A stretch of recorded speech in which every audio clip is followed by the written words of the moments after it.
உறவுகளுக்கு அன்பான வணக்கங்கள்.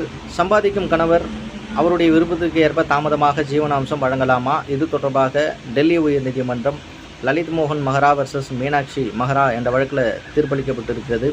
இந்த வழக்கினுடைய தீர்ப்பில் கணவன் மனைவி இருவருக்குள்ளாக விவாகரத்து வழக்கானது நீதிமன்றத்திலே நடைபெறுகிறது. அதில் ஜீவனாம்சம், அதாவது இடைக்கால பராமரிப்பு தொகையை கணவர் வழங்க வேண்டும் என்று சொல்லி ஒரு தீர்ப்பு வருகிறது.